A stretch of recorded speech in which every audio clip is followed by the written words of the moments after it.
The coach lurched to a halt in a gust of red dust, and Agnes Porter steadied herself before stepping down.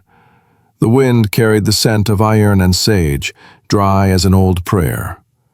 Sagebrush Hollow waited ahead. Before we dive in, don't forget to hit that subscribe button. We've got more powerful stories coming every single day, and you don't want to miss them. Now, let's begin. Half a dozen buildings huddled against the open sky, all eyes and silence. Her trunk landed beside her with a heavy thud, as final as the door closing on her old life. She pulled her gloves tight and scanned the road. A man approached on horseback, tall, broad at the shoulders, the brim of his hat casting shadow over gray-flecked hair. He dismounted easily, moving with the calm of someone used to wide spaces. "Miss Porter?" he asked. His voice was low, steady. "Yes," she managed, though her throat felt tight. From the porch of the general store came laughter, quick and mean. "He sent for a wife, did he? Thought she'd be younger." The words sliced through the air. Agnes kept her eyes forward. The man turned toward the sound, his tone measured but sharp. "Ma'am," he said to the crowd, "I asked for a good woman, not a child." The murmurs died at once. He lifted her trunk as if it weighed nothing. "If you'll come with me, Miss Porter," he said. "The ride's short and the road's kind." Agnes hesitated, then placed her gloved hand in his. The dust swirled around them as the stage pulled away, leaving only the prairie wind and the quiet start of something new. The road out of Sagebrush Hollow stretched like a ribbon of gold dust and silence. Agnes sat side-saddle behind Jonah Mercer, her gloved hands clasped tight around the small leather strap. The town's laughter still echoed faintly behind them, a memory that clung like grit to her skirt. Jonah said little, but the steadiness in his posture spoke enough. Every so often he glanced back, not with doubt, but to make sure she was still there, still choosing to come along. His voice finally broke the wind's rhythm. "They talk because it's easier than working," he said. "You'll find the land more honest than people." Agnes smiled faintly. "That's not much comfort." "No," he admitted, "but it's the truth." The prairie opened wide around them, waves of sunlit grass rolling to the horizon. Far off, a hawk traced circles over the plain. For the first time in weeks, Agnes felt her lungs fill without fear. At a small rise, Jonah halted the horse and dismounted. He reached up a hand toward her. "It's rough ground from here," he said. "Best to walk together." She hesitated, then took his hand. His palm was calloused, warm, unashamed. The wind caught her hat ribbon and sent it fluttering like a flag of surrender. As they walked side by side into the wide, waiting land, Agnes realized that trust could begin with something as simple as a steady hand in the wind. By late afternoon, the Mercer homestead came into view, an angular silhouette against the burning sky. A long porch wrapped around the front, weathered but clean, with a single rocking chair facing the west. The scent of hay and wood smoke hung in the cooling air. Jonah lifted her trunk from the wagon and set it gently by the door. "It's not much," he said, "but it's honest. Built it myself, took 3 winters." Agnes stepped over the threshold, the boards creaking under her boots. The room inside was tidy and spare. A wide hearth, shelves lined with worn books, a small table polished smooth by years of hands. Sunlight spilled through thin curtains, catching on motes of dust that drifted like tiny ghosts. "You read," she said softly, running her fingertips across the spines. Milton, Tennyson, a volume of natural philosophy. "When the nights get long," he replied.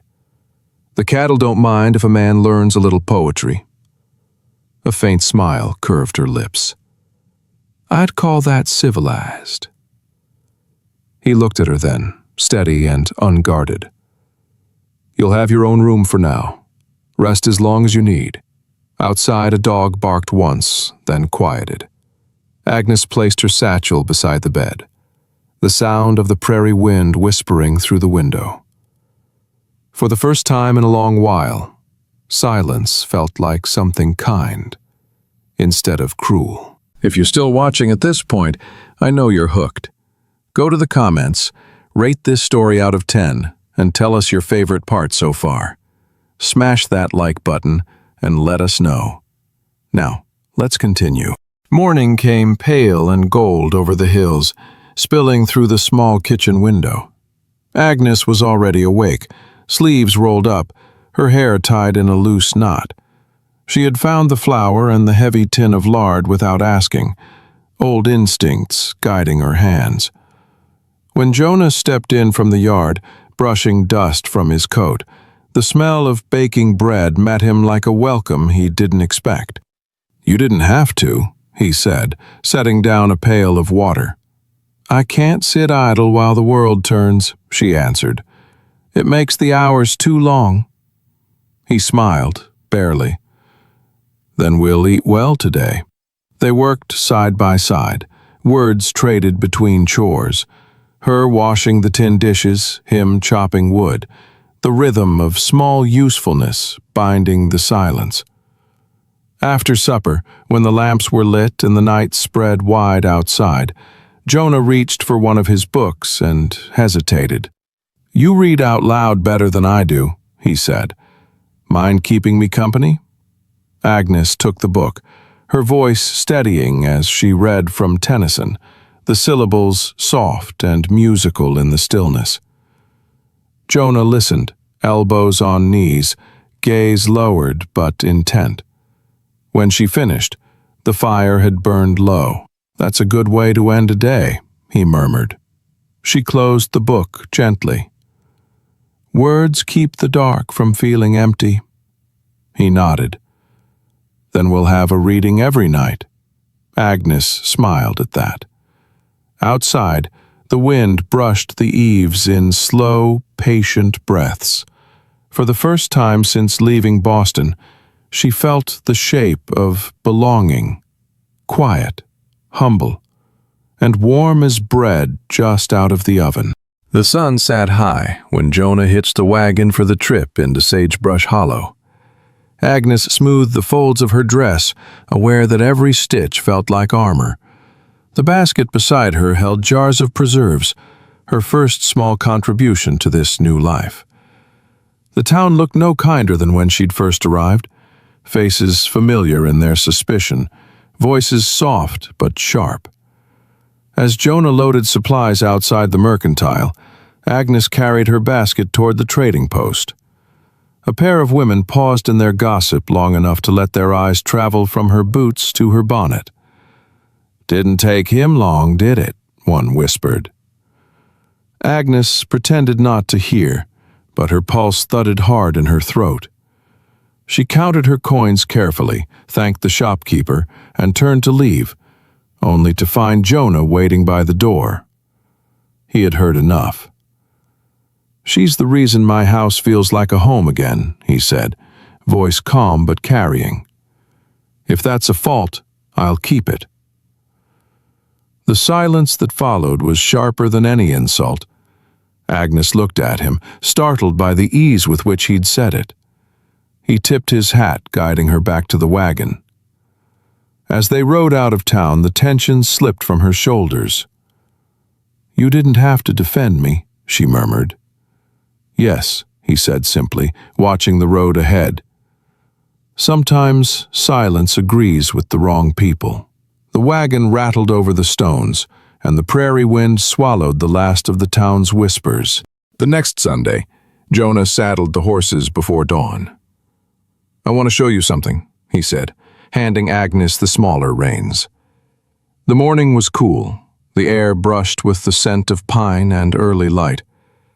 They rode beyond the fenced fields, past the last stands of cottonwood, until the land opened into a clearing she hadn't seen before.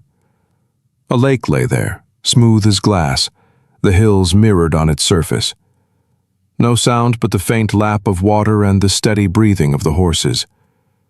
Jonah dismounted, tied the reins to a low branch, and waited as Agnes swung down beside him. "I come here when the world feels too loud," he said. "Thought you might like the quiet too." Agnes knelt, trailing her fingers across the surface. The reflection broke into ripples that shimmered gold. "It's beautiful," she whispered. "It feels untouched." He nodded, eyes on the horizon. Some things ought to stay that way. They stood side by side, silence stretching easy between them. Then she asked softly, "Why defend me back there, in town?" Jonah's gaze lingered on the water. "Because you crossed half a country for a chance at peace. Folks who mock courage like that don't understand it." A breeze lifted her hair and she looked at him, really looked. The hard lines of his face were gentled by the light. For a moment, time itself seemed to hold its breath.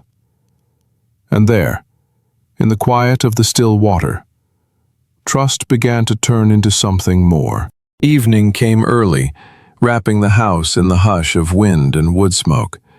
Agnes sat near the hearth, mending one of Jonah's shirts, the rhythmic pull of the needle as steady as her breath.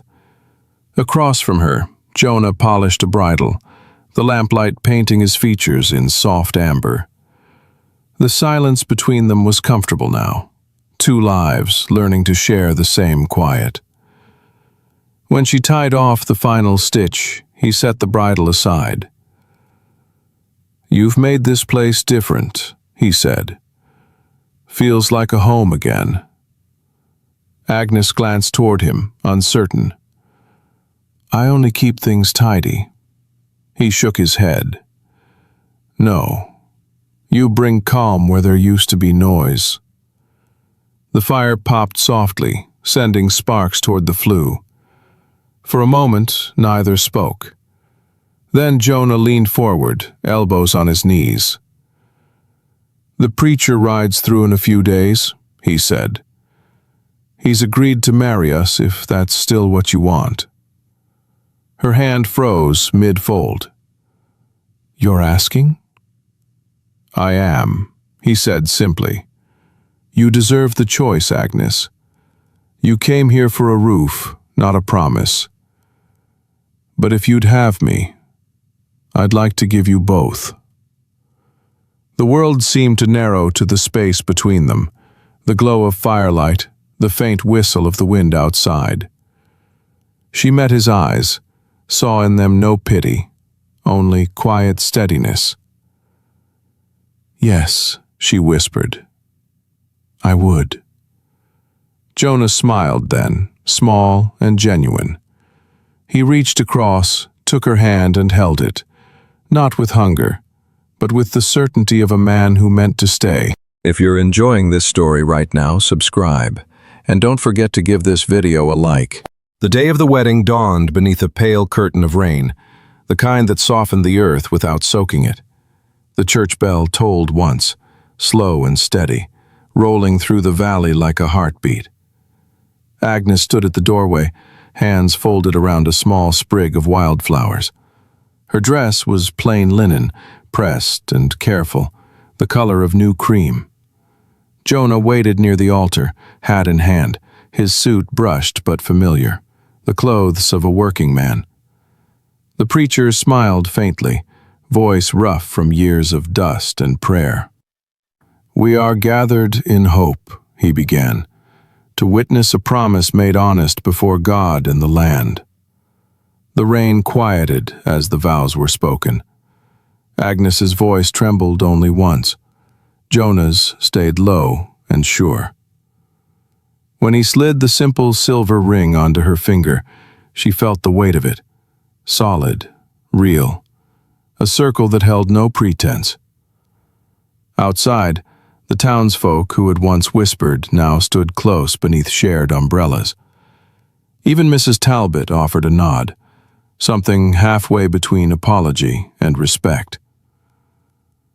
Afterward, Jonah helped Agnes into the wagon. "You look like the morning after rain," he said, half embarrassed by his own poetry. She laughed softly, the sound rising into the damp air. Then maybe the day was waiting to be clean again. As they rode home, the clouds parted, spilling sunlight across the wet fields. The prairie shimmered, new-born in its brightness, and the road behind them washed clear of all that came before.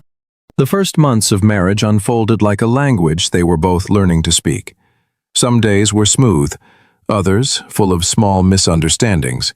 How long to boil the coffee, where the spare nails were kept, when to talk and when to let silence do the work. But the rhythm came, slow and sure, like the turning of the seasons. Agnes tended the garden while Jonah mended fences or worked the cattle. In the evenings they shared supper by lamplight, the dog asleep by the hearth. Sometimes they read aloud. Other nights they simply listened to the wind in the rafters. Each habit became a word in their growing vocabulary of closeness. One afternoon, Agnes stood at the wash line, sunlight on her shoulders. Jonah came from the barn, sleeves rolled, a grin tugging at his mouth. "You work harder than I do," he teased.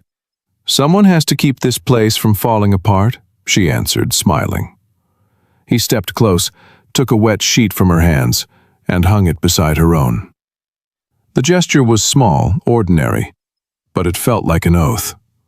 That night, as rain began to fall, Agnes woke to find Jonah's arm draped lightly across her waist, his breathing steady and near. She stayed still, watching the firelight flicker on the wall, realizing that love wasn't something declared once in a church. It was something practiced, daily, in the quiet grammar of shared life. The storm rolled in without warning, wind rattling the shutters, thunder stamping across the hills. Agnes gripped the edge of the table as another contraction tore through her, sharp and unrelenting. Sweat glistened on her forehead. Jonah knelt beside her, helpless in the face of pain he couldn't ease. "Mercy's on her way," he said, voice thick with worry. "Just hold on, Aggie. She'll be here soon." Lightning flared, lighting the room in a brief white blaze. The dog barked once, then whimpered, sensing the storm inside the walls. Jonah stoked the fire, boiled water he didn't know how to use, and prayed under his breath, words more plea than scripture. When Mercy Hawkins burst through the door, soaked to the bone, she took command without ceremony. "You, Mr. Mercer, fetch more towels and keep out of the way." Hours blurred. The wind screamed, the rain battered the roof. Then, somewhere near dawn, the cry of a newborn cut through the thunder, high, raw, and alive. Jonah froze, then laughed, a sound half sob, half relief. Mercy placed the swaddled bundle into Agnes's arms. "Strong lungs," she said. "She'll let the world know she's here." Agnes gazed down at the tiny face, eyes dark and fierce. "Hope," she whispered. "Her name is Hope." Jonah knelt beside her, touching his daughter's hand as if afraid it might vanish. The storm outside quieted to a drizzle, the gray sky softening to morning.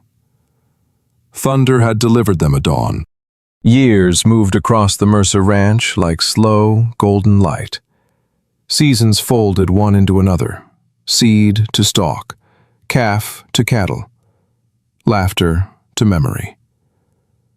Hope grew sturdy and curious, her mother's quiet eyes and her father's steady hands. 2 more children followed, each arrival greeted not with fear this time, but with gratitude, deep as the soil itself. The house changed shape too. Jonah built an extra room with his own hammer. Agnes filled it with shelves of books and jars of preserves. She sold her pickles and jams at market, her recipes whispered about like treasure. The same townsfolk who had once looked down on her now stopped to ask advice about gardens, births, and courage. Even Mrs. Talbot, once sharp-tongued, sent for Agnes when illness came to her door. Agnes tended her without question, and when health returned, the older woman wept quietly into her handkerchief. After that, no one in Sagebrush Hollow spoke unkindly of the Mercers. At dusk, the family would gather on the porch, Jonah carving, Agnes mending, children chasing the last of the light. Laughter mingled with the hum of crickets. The land, once lonely, now pulsed with the rhythm of their lives. Sometimes, when the stars came out, Jonah would glance at Agnes and say softly, "All this from a letter and a chance." And she would smile, touching his hand. "From work and faith," she'd answer. "The land only grows what love tends to." Autumn settled over Sagebrush Hollow like a deep, gentle sigh. The barley fields shimmered in fading gold, and the nights grew crisp enough for a shawl. Jonah and Agnes sat on the porch as they always did when the day's work was done, their chairs angled toward the horizon where the sun folded itself into the earth. The house behind them murmured with the quiet of grown children's memories. Jonah's hair had silvered at the edges. Agnes's hands carried the soft map of years. Yet when he reached across to lace his fingers through hers, the gesture felt no older than the first time he'd offered her a hand at the edge of town. "You ever think," he said, voice low, "about that day you stepped off the coach? You looked at me like you might bolt." She smiled. "And you looked like a man who didn't know what to do with a woman who talked back." He chuckled, eyes glinting. "And now look at us. Two stubborn souls who somehow made a life fit right." The stars crept out, one by one, bright as scattered promises. A soft wind drifted through the fields, carrying the faint scent of rain. Agnes leaned her head on his shoulder. "It all went so fast," she murmured. "Maybe," Jonah said, "but it was ours, every bit of it." They sat in silence, the world around them slowing to match their breath. Above them, the sky stretched endless and forgiving, an old friend keeping watch. And beneath that quiet, endless sky, their love remained what it had always been, steadfast, enduring, and timeless. Years later, when the house was quiet and the wind carried only memory, Hope found the letter that had brought her mother west. The ink had faded, the paper soft as cloth, but the words still held. Wife wanted, sensible companion preferred, homestead 5 miles out, J. Mercer. She smiled, folded it carefully, and set it back in its box. Outside, the prairie whispered the same song her parents had always known, that love, once planted in honest ground, grows forever. Thank you for watching till the end. Don't forget to subscribe for more stories like this. We'll be dropping brand new powerful stories every single day. See you on the next one.